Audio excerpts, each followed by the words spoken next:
Hello everyone, thank you for joining us tonight for Reframing American History Through the Japanese Experience, a conversation about multimedia community storytelling. This program is part of our Representation Matters series, which is hosted by Arizona Humanities. Arizona Humanities is a state chapter of the National Endowment for the Humanities. We support humanities-based public programs in partnership with cultural and educational organizations across Arizona. This program is funded by the National Endowment for the Humanities United We Stand initiative. And I want to go over our format for today, everyone. So we are going to first introduce our panelists, and then we're going to dive into our presentation for about 20 minutes. We're going to have a moderated conversation with our panelists for another 20 minutes, and then we'll be taking questions at the end of this session. So if you have any questions about this program for our panelists, please make sure to add them to the chat, which should be to the right of your screen. If you don't have a Google account and you can't join the chat, you can ask questions by using the form that's linked below in the description, and I'll also throw it in the chat momentarily. But without further ado, I'd like to introduce our wonderful panelists for tonight. First, we have Reina Higashitani. She is a producer of the podcast we'll be talking about tonight. Reina is a Japanese filmmaker and an assistant professor at ASU, the Sidney Poitier New American Film School. She has produced over 50 independent films and media projects and TV documentaries, including the Academy Award-nominated documentary Redemption, Sundance Film Festival Official Selection Kusama Infinity, No Contract, No Cookies on HBO, and a Tokyo Video Festival Excellent Award-winning documentary Shall We Sing, PBS and KTV, which she also directed. She also led various media workshops and mentorship programs for underrepresented youth and people with disabilities in local communities. Higashitani is committed to educating new visual storytellers with passion and an inclusive mindset. And joining Higashitani today are two of her students from ASU, Catherine Baxter, who is a junior producer on the podcast. Catherine is a senior at ASU in the Herberger Arts Media and Engineering School and Barrett the Honors College. She is a digital culture media processing major and hopes to become an audio engineer after graduation. She is a first-generation Chinese immigrant, having been adopted from China as a baby. She is hoping to gain new applicable skills as well as a chance to find answers to her own sense of identity as a Chinese American. And finally, we have Tinley Supson, junior producer on this podcast. She is also a senior at ASU studying medical microbiology with a minor in writing, rhetorics, and literacies. She's biracial, as her father's side of the family immigrated from Thailand. She was born and raised in Arizona, and although she identifies as Asian American, she often feels disconnected from Thai culture. She is interested in hearing other people's experiences with finding their identities and learning how she could apply their advice to her own journey. Ladies and gentlemen, I'm really excited to welcome our producer and junior producers of the podcast, and they'll be talking more about that in just a second. All right. Should we clap for ourselves? Totally can. I will turn it over to you. We can have the PowerPoint ready to go if you want to start. Okay. Hello, everybody. Thank you so much for joining us today. It is really a pleasure to share our work with everybody who care about this issue and advocating for the communities we live in.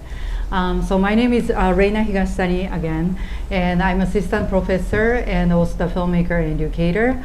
And I work at the Sidney Poitier New American Film School at the Arizona State University. So today we like to start a bit of the presentation first to share what we have been doing with our podcast.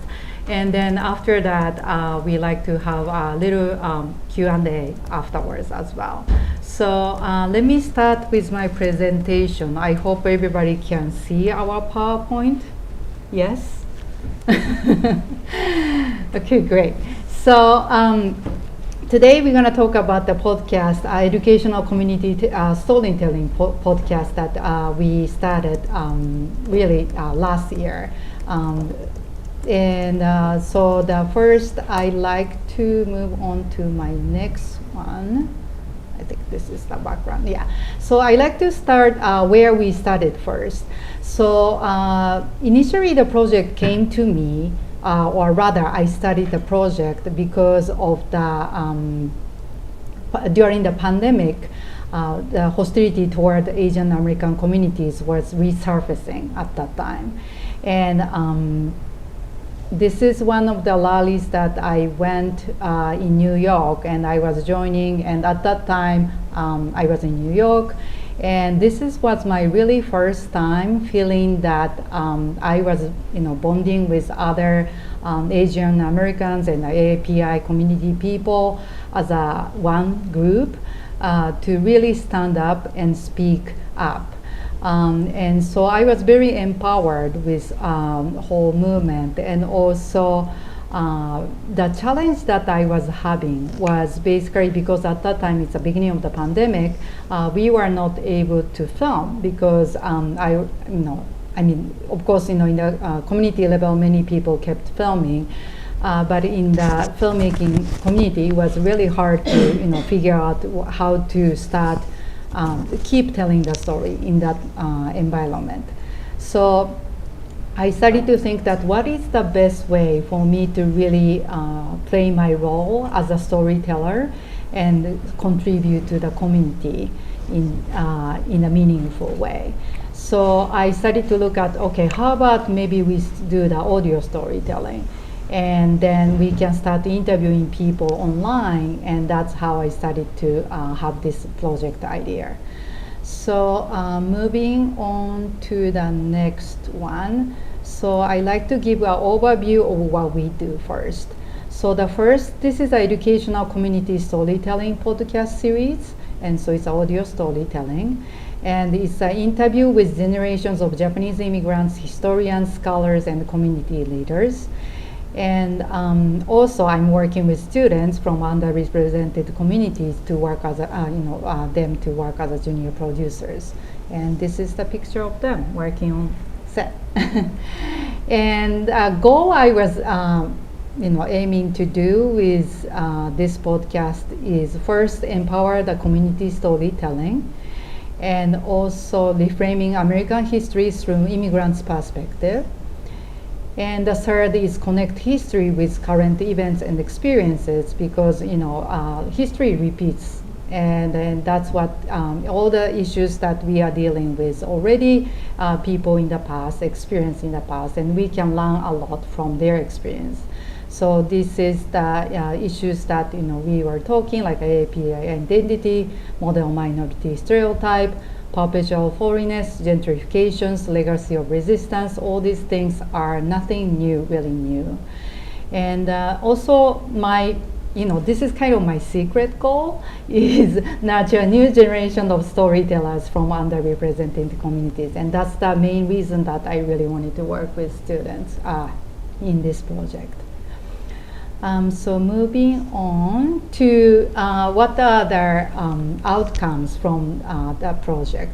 The first one is the students' involvement. So I decided to hire these two wonderful producers for this project. And Kat is a digital culture media processing major, and Tim is a medical microbiology major. And I want to emphasize the fact that, sorry, I'm trying to look at how far I'm going to this slide.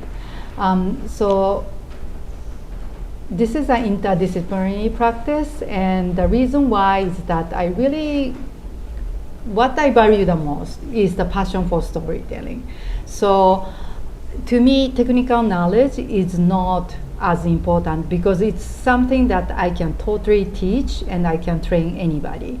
But it's more about the passion for storytelling. It's something that is very hard to teach, and it's something that should come from inside of the, from the people. And that's why I really wanted to do the interdisciplinary practice with working with students regardless of their major in the school. And also I provided the media training and advice. So the training meaning that is how to conduct the research, how to conduct interviews, and how to use equipment and writing a script and editing, etc. So now this is the behind the scene video that Kat created. So it gives a little overview of the process that we are doing to get the stories into the podcast format. So I want to hand over to Kat to show her wonderful behind the video. So I think we have a little technical difficulties today, so we can play the visual, but we cannot play the audio through the online platform today. So what we're gonna do is to play the video, then you can see the video, and then Kat is going to narrate live. So this is the exciting part, what is happening in this video. Okay, Kat, ready? All right, so my name's Kat, and I was a junior podcast producer on this project. And here's just a few behind the scenes of what it looks like to produce a podcast. So we start out by doing research. So we Google or email the people who we're going to be interviewing, and we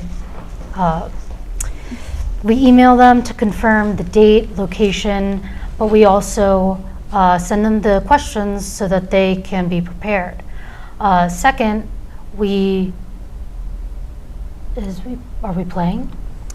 I don't know if our audience can see it right now. So if everyone can give us 1 second, because it looks like it's frozen on that screen.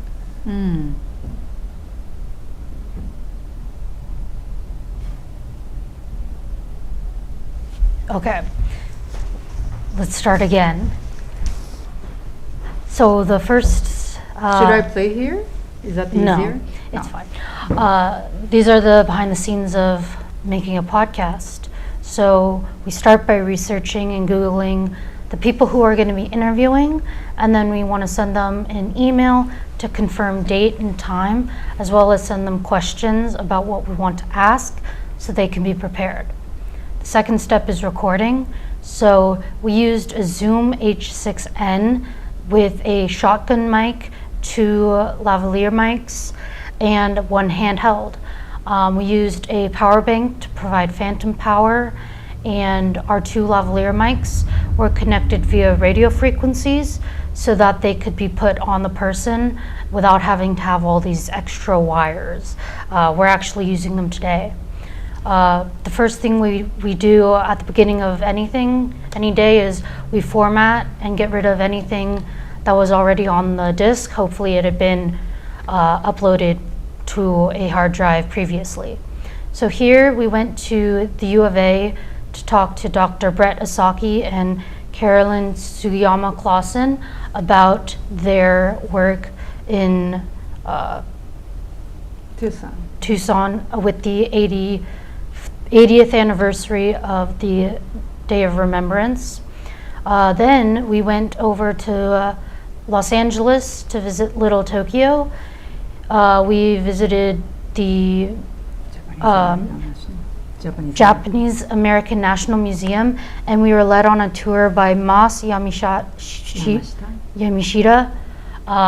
pictured here, and we were also joined by students from the LA campus of ASU.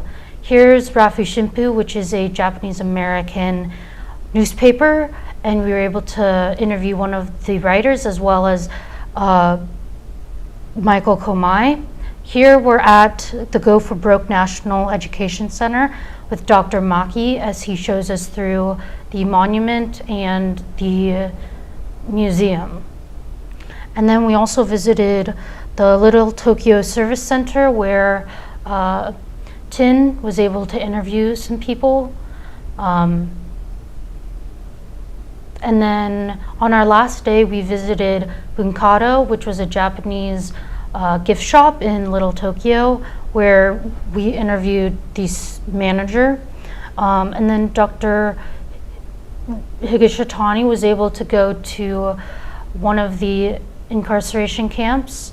And then back in Arizona, we conducted a few last interviews, and we sent out emails thanking our participants for being interviewed, and then we gathered up all of the audio that we recorded to start editing in Adobe Premiere Pro, and we cut out the different parts that we wanted for our narrative, added transitions and music, and basically put it all together to come up with the podcast that you now listen to. So that's the video. Great. Great job. Thank you for narrating that in real time. Yes. Really appreciate that. Okay, should we stop the video or is it gonna keep going? If you hit the arrow button. Arrow. Okay. Yeah, there you go. Okay, great. Okay, so as Kat mentioned, we like to move on to the guests that we interview. So we conducted a couple, in the educational reporting trips and conducted a total of 18 interviews for the first season. So these are the people we interviewed, and we visited Phoenix, Tucson, and Los Angeles for this season, and conducted a total 18 interviews. That's what I mentioned before.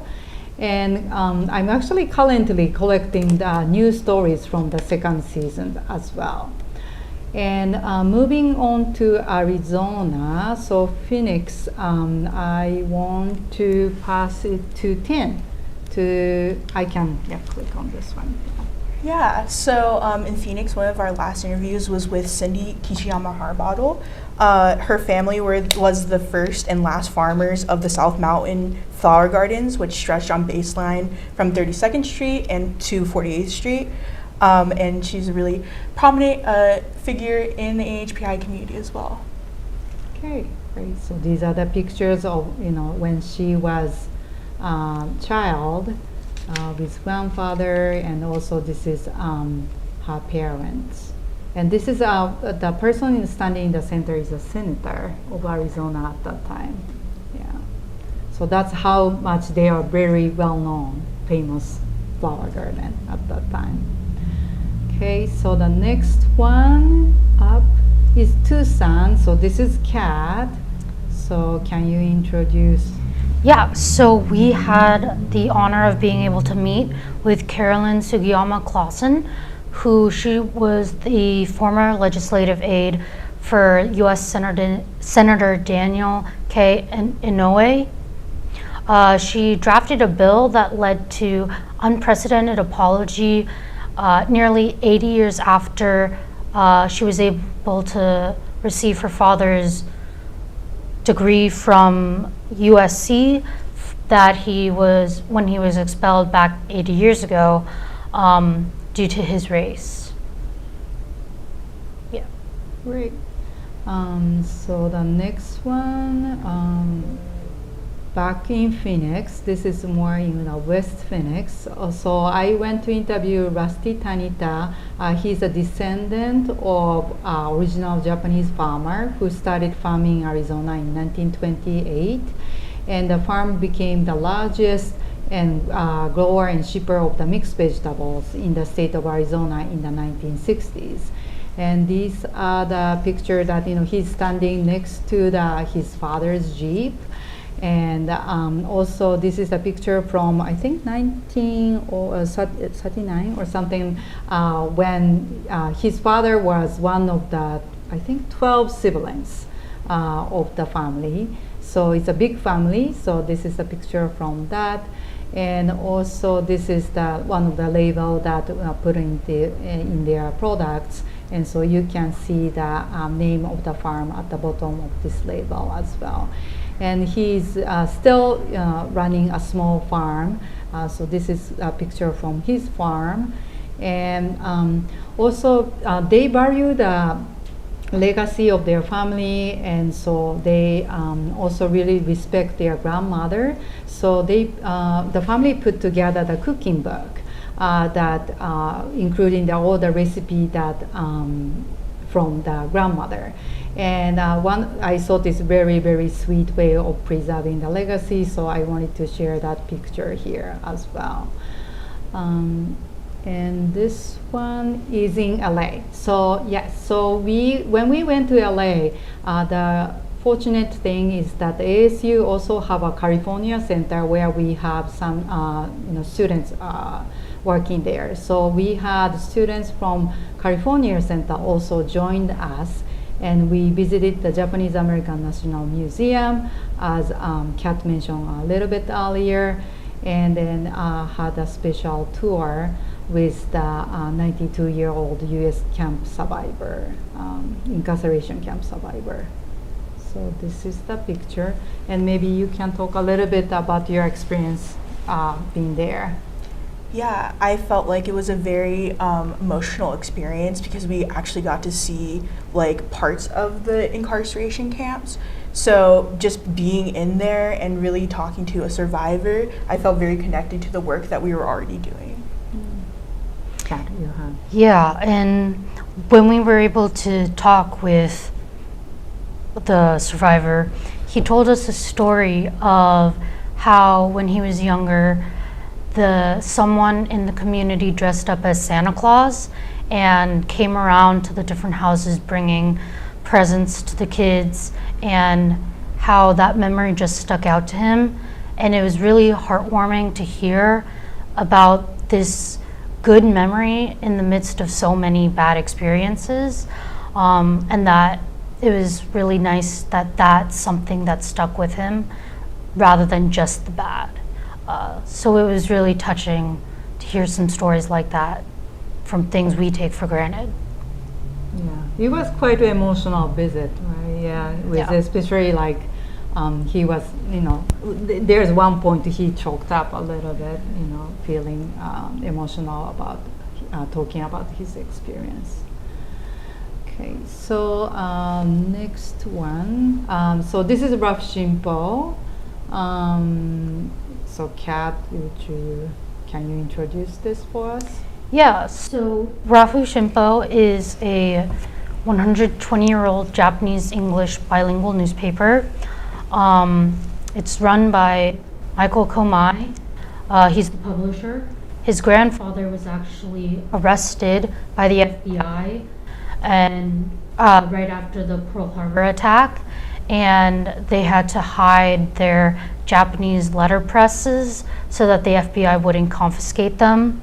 And the newspaper faced a little bit of criticism because they had to cooperate with the government, but they were releasing these newspapers in Japanese because a lot of the community couldn't read English, so they were staying informed, even though there was like, you have to work a little bit with the enemy to keep everyone informed.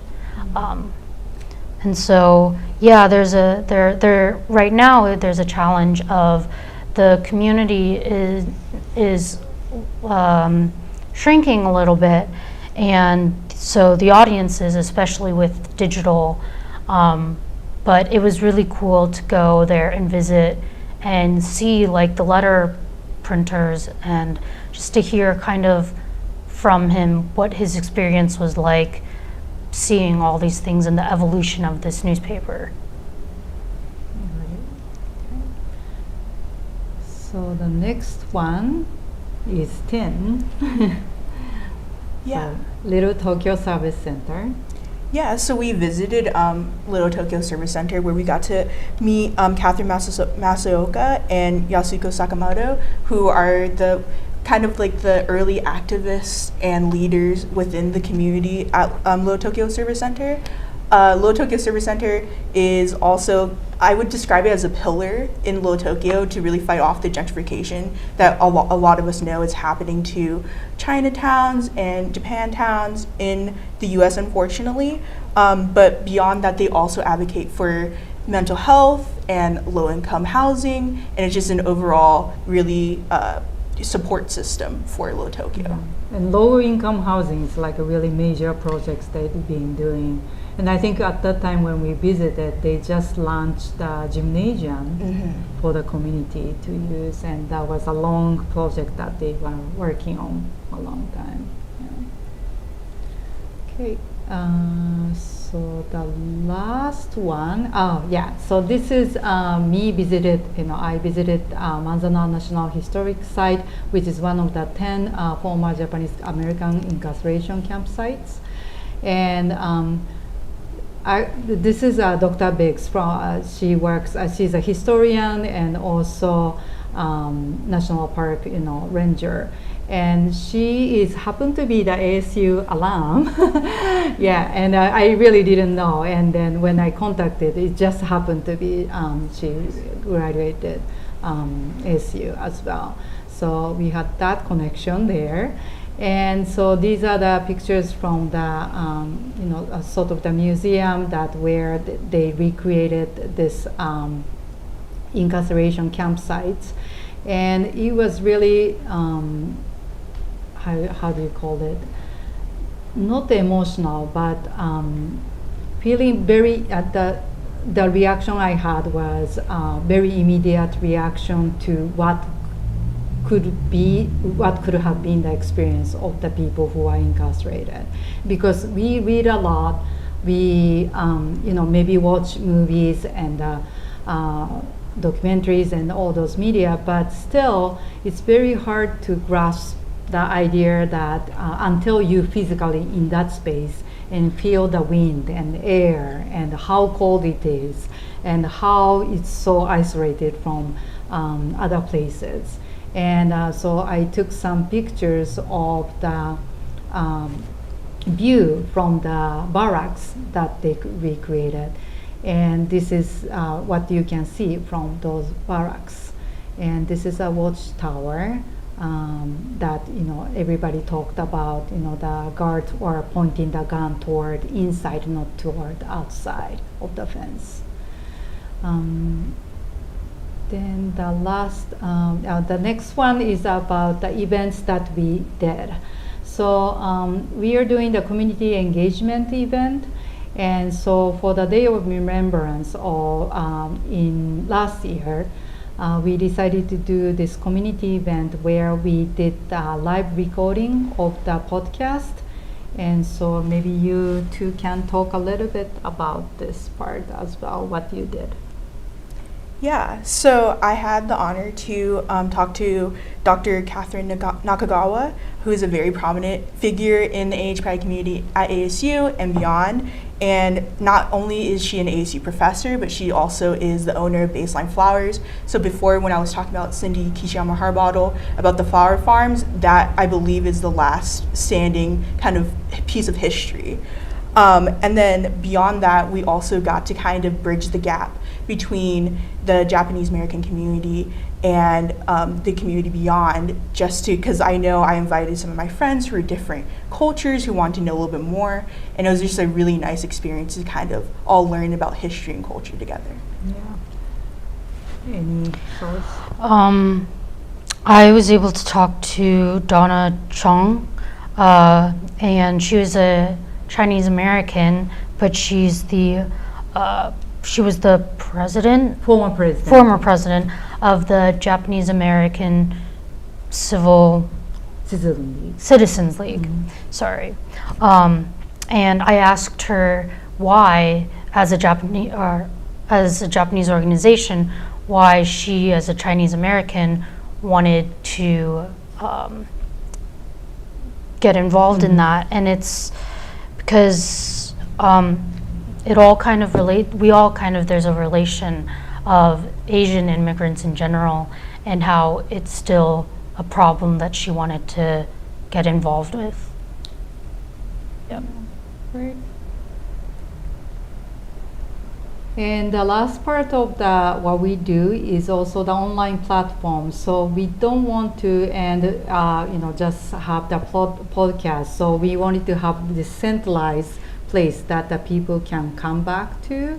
So I created this interactive online media platform where this is basically the website, but where you can see all the episodes and also see the pictures of that, some of the archival photos that participants share with us.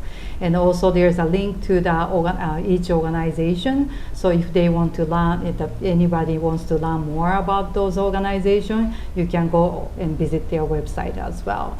And so this is the digital map also I created. So in this map, basically you go to, I don't know if I can actually go to my website from here.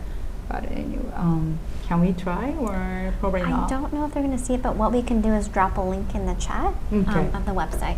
Okay, great. So if you go to our website, I'm going to show you the QR code next page so you can actually visit. But if you go to the website, there is a digital map and you can click on these dots. And so once you click it, you can see the person, from that neighborhood that we interviewed. And then you can listen to like a 30 seconds or so audio from that interview and a little bit of introduction about each person we interview. So you can click through the locations, and since I'm now doing the interview in New York, San Francisco, Chicago, and other parts of California, all those things is going to be live in the map, so we can expand the map, and then it's going to be really nationwide network of the Japanese American stories in this map. And so the last part of our presentation is to basically, we want you to subscribe to our podcast.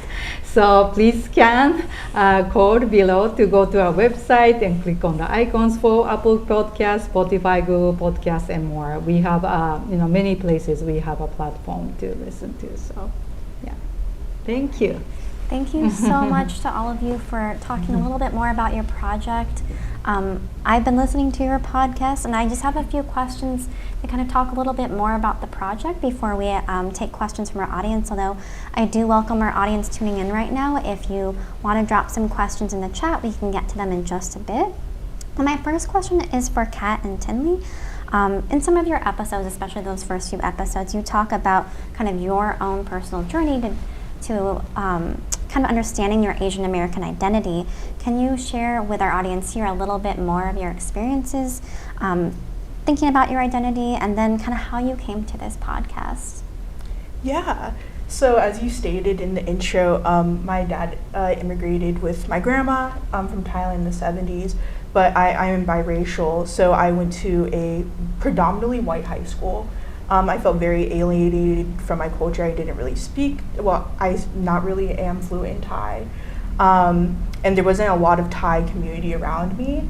And I didn't really know how to describe specifically the feeling I was feeling of this alienation until I took a course at ASU as Asian American Psychology, where we talked about microaggressions and just all these topics that really gave me the words to express how I was feeling. And then I happened to see there's a job application for this podcast. I was like, I'm gonna go outside my comfort zone and really try to learn more about the Asian American community, although if it's not my own community, just learning about it as a whole. But since then, I've also really, I would say, connected with my roots. I'm an advocacy intern at Arizona Asian American Native Hawaiian Pacific Islander for Equity, or AHPI, and just kind of learning more about the AHPI community. And I would say this was kind of like my starting point into activism. That's awesome. And I think some of the feelings you're talking about are things that I'm sure a lot of people in the audience might feel too. It resonates with me. So thank you so much for sharing that. Kat, did you also want to add your story too? Yeah, so as was mentioned earlier, I'm adopted from China, and I was adopted into a white family, but my sisters are also actually Chinese. But the community we grew up in was very predominantly white. While my mom did try her best to get us connected into our community, it wasn't the same as being raised in a Chinese American household. But still, that doesn't change the way I look. And so I always felt there's some kind of disconnect with people thinking, oh, I'm Chinese, so I must be grown up in this kind of household. And then on the other end, oh, she's Chinese, but she's definitely just like American, like very Americanized. And so so I always felt kind of like I didn't fit in either place. But I felt kind of drawn to this project because I was wanting to kind of explore more of just my roots, and I'm also wanting to go into audio engineering, so I thought podcasts are really cool. So, yeah. Thank you for sharing that, especially about just your experience growing up. I think it's great for people who might be viewing this later, if they have a similar story to you, to hear that from you as well. So thank you. And Reina, I have another question for you. Can you talk a little bit about your experience as a Japanese filmmaker living and working in the US, and how does that kind of shape the stories that you're telling and the projects that you work on? So I've been to the States I living in the States almost 23 years. It's crazy. It's like time flies. But I think, I call my identity more like a transnational in a positive way, because otherwise I'm going to say I'm alien. But I think, my identity informs not only the story I tell, but also the environment that I want to create in my work and in the education that I'm involved in. So definitely, it's really important aspect of my storytelling. And so thinking, back, I think many people don't realize, when they are making it, that's coming from their identity or something. But it's just naturally. I'm an immigrant, and so as you live longer in the States, I started to really feel that where I belong to, and also what are the stories I'm interested in. So definitely the stories of the immigrants and the alien nations, feeling of outsider, and everybody feels outsider in some point in their lives. So I think everybody can relate to that experience. So those are the stories that I'm very interested in telling. So this is definitely, part of the work that I'm doing. Absolutely. I think a lot of stories that we hear from people that you think wouldn't be like you, we absolutely relate to it. So I think that's important to mention. One theme that emerged, so now I kind of want to talk a little bit more about the podcast. One of the themes that comes out is the legacy of resistance. We have the Rafu Shimpu newspaper that was hiding their Japanese language letterpress that Kat was talking about. We have efforts to get that apology from the federal government. We even have Cindy kind of, bulking the stereotypes of, a Japanese American woman. Can you talk a little bit more about why showing this narrative of resistance is important, and maybe how that conflicts with existing stereotypes? Well, Kat, you work a lot on the model minorityness and the stereotypes part. So you want to talk about your experience with Dr. Maki? Yeah, so one of the things that I talked a lot about was the model minority stereotype, and how stereotypes themselves are dangerous because they can often be perceived as compliments of like, oh, you're such a good group of people, this is the way you should act, when in reality it's a way to pit minorities against each other. And the model minority stereotype that I felt is I've definitely felt that I need to be a certain way and act a certain way just because I look Asian. Even though I wasn't raised in an Asian household, I should still show these kind of mannerisms in how I go about acting in my daily life. And when COVID first hit, I remember I was in class and it was COVID, it was the Chinese virus, and I remember I coughed in one of my classes, and these two guys who were sitting across the table from me, they looked at each other and started whispering. And then the next class period, I sat down and I made full eye contact with these two people as they walked by me and all the way to the farther side of the room that they could be from me. And I knew it was because that I had coughed, but it's it's a cough. And that was my first real kind of experience with just blatant racism and how I'm supposed to act a certain way, and when I don't, this is what people will respond like. Thank you for sharing that story. I think it's important that we're telling these stories so people understand the racism that the Asian American community faces. So thank you for sharing that, Kat.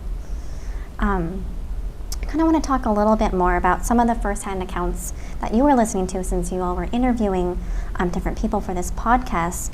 Can you talk a little bit about if you felt like you could relate to any of the stories or the issues that they're talking about? Because I'm listening to you all talk right now, and I can really relate to all the anecdotal stories that you're sharing. So were there things that you could relate to? And then, one example is this idea of the perpetual foreignness for a lot of immigrants here, especially Asian American immigrants and Japanese American immigrants.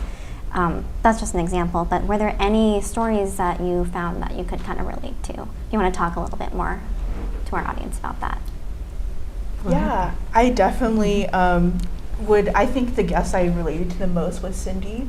Her story really resonated with me, and I still think about it today when I'm a little bit nervous about going to spaces, Asian American spaces, or trying to connect with different communities, is that she told me, I asked her, how do you just like go up to people and just talk to them? How do you find your roots and how do you find your community? And she told me, just bust the door down, just knock it down. And I think that was such like an eye-opener for me, because it made me realize that I don't only have to look for community within my own, like within the Asian American community. I can learn and listen to other cultures and learn about their history. So I feel like that's something that really opened my mind to like intersectionality. And as Kat was saying, like the model minority myth really puts us in a box when we should really talk to other people and learn their stories to become better allies in general. I love that episode. Glad you brought that up. Was there anything or anyone that surprised you or challenged you while you were documenting these stories? Surprise you or challenge you? Well, I think one of the things about the Manzanar concentration camp when I went. I also talked about this in my podcast, but I was feeling feeling of very isolated place from other places, and so the feeling that sense of I think the physically feeling that sense was I would say really struck me at that time when I visited, and also another fact that that somebody who is not Japanese American is really working hard to preserve that site, and then the nation is supporting that, and that was very, very empowering to me.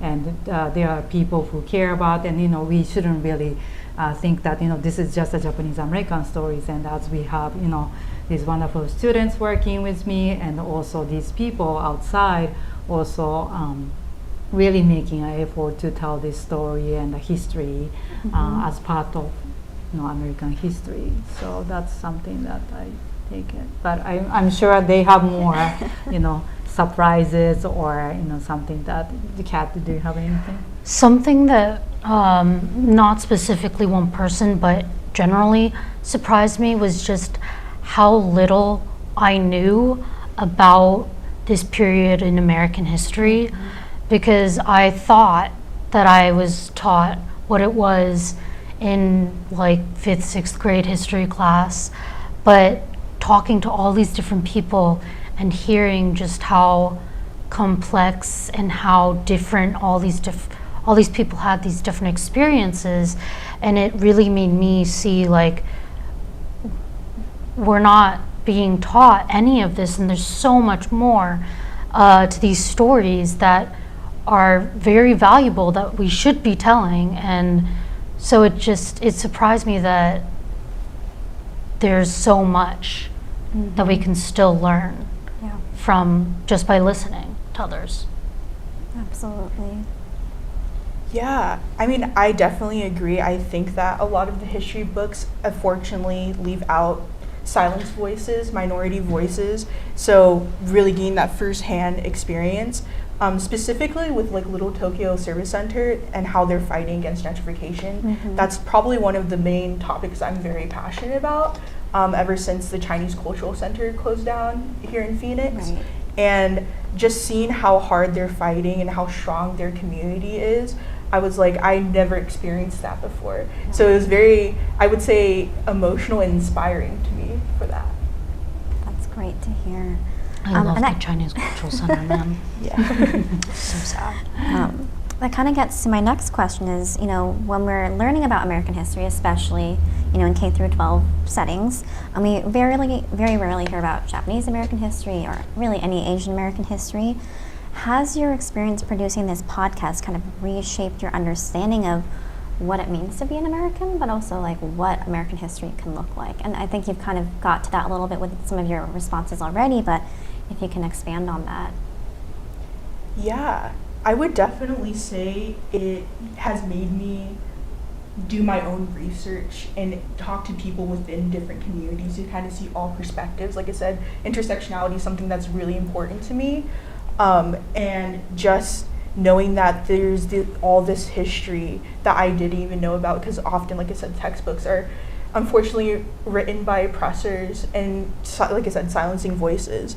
So I think definitely I'm trying to unlearn biases that were taught, unfortunately, that are taught through the K through 12 public system, especially for minority groups, and just really making sure that I'm being a better ally in general. Thank you. I know that America is considered like the melting pot. And while I think that's true, it really challenges my idea of what it means to be an American. Because like, when I ask myself that, I'm like, what does it mean, like, really?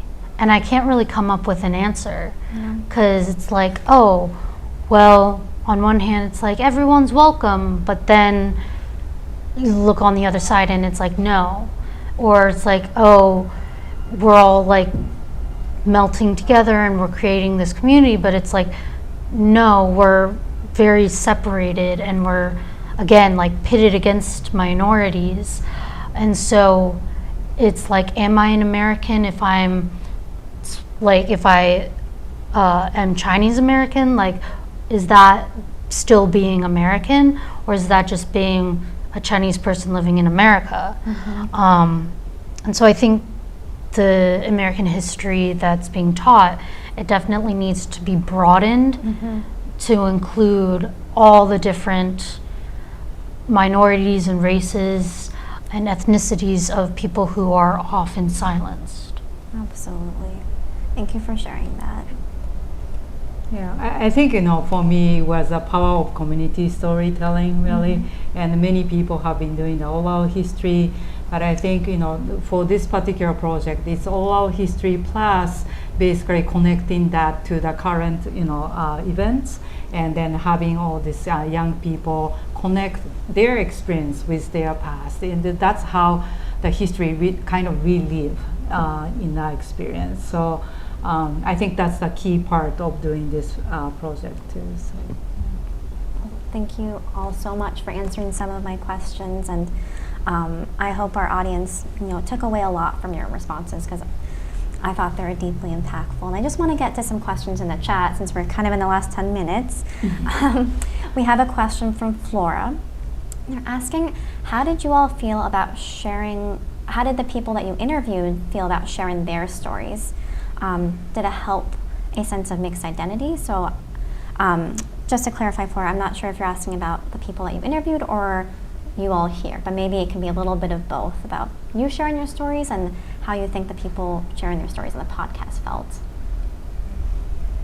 I definitely think personally, I had to be very vulnerable with my experience, which is something I've never really experienced so publicly before, especially with my relationship with the Asian American community.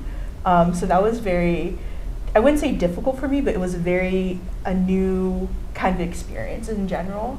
And I would say that maybe the podcast with the guests that I interviewed, rethought some things that maybe they haven't, like how the incarceration camps like affected their families generations after, or maybe they kind of considered it but never really talked about it in their families. Because I remember talking to Dane from Bunkado, how he never really discussed his generate, because I believe he's fifth generation Japanese American, and he's never really talked about the incarceration camps as a whole. It was kind of like a hush-hush thing, and really being considering how that affected him now and like his community now. I think that was very interesting. You have any?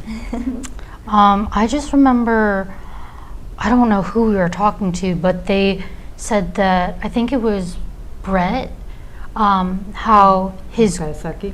yeah, Okay. how his grandparents wouldn't talk about the incarceration camps with his parents, but was able to talk to him about it.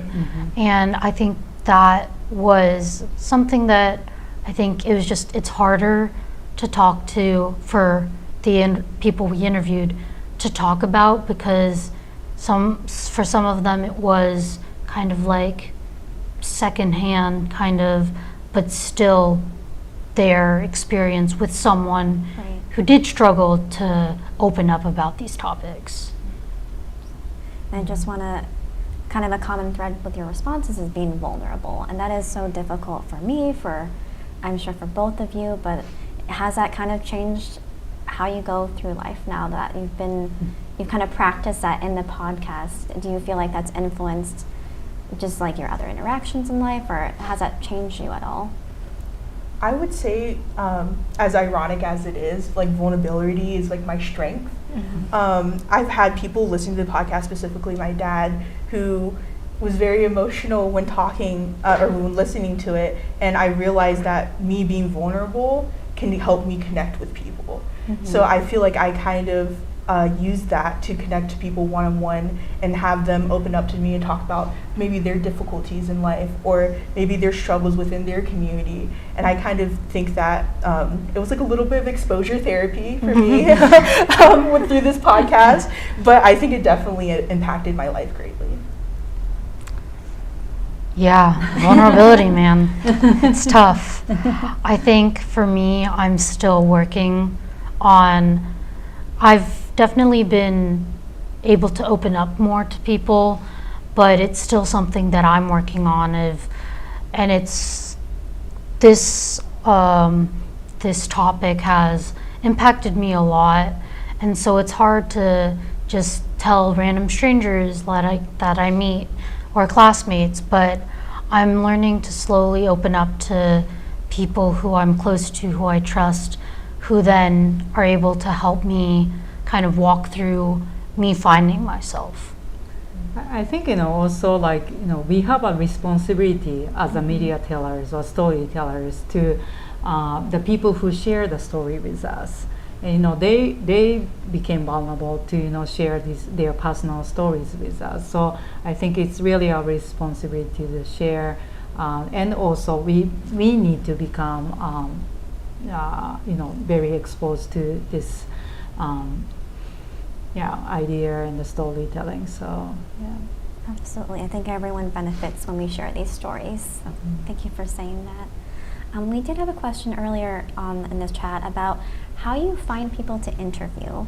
I don't know if you can talk a little bit more about how you find people, and maybe even talk about season 2 of the podcast and who you're talking to. Yeah, sure. So this is really networking, and also I really want to thank Dr. Nakagawa at the ASU. She introduced us to a lot of people, and also Dr. Leon also introduced us to many people, because I was new to Arizona too. And so when I came up with this idea, I really needed to ask, a lot of connections from the people who've been working on this for a long time and really expert in this field. So So I really need to thank all these people as well. And and once you start, because everybody's a little bit skeptical, and as you said, it's you need to be vulnerable, and you need to trust these people to share their story. So, but once we start doing it, and once people see what we are doing it, they started to introduce next people. So now we have a lot of people actually that we can go to, and which is great. And we need to really keep up actually how many we can capture. So and it's going in terms of going to the nationwide and going to the different places. It's really one person refer to another person and just going to the bigger networks. Yeah, I think you kind of touched on the idea of trust. Once they know what you're doing and they can trust you, then it kind of just builds from there for sure. We have a bit of a technical question from Jody. They're asking, how is this project funded? Oh, yes. So this is thank you to ASU. Yes, this is really Arizona State University, trusted my ability to lead this project. So I pitched the idea and submitted the proposal, and they gave me some funding to start, and that's how I was able to. But we are still asking for donations to keep running, because I don't want to end with just one season, and and in order to keep going. So right now it's really minimal budget we have. So we are very, there's no profit in this, and I have a new students also helping me too. But yes, to keep telling stories. We can appreciate your help. And if folks wanted to donate, how would they do that?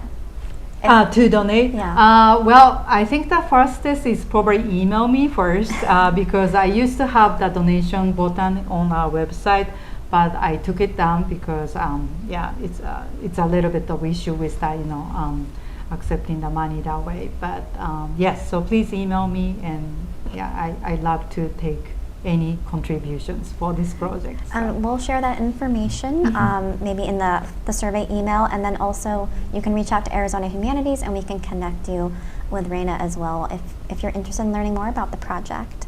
I'm going to wrap up with one final question since we're kind of down to the last minute here. But for those people listening at home who might be struggling to understand their cultural identity, it can be Asian American, it can be any different identity, what advice do you have for them, and how can they find their community? I definitely would say, like you said, quoting Cindy, just knock the door down.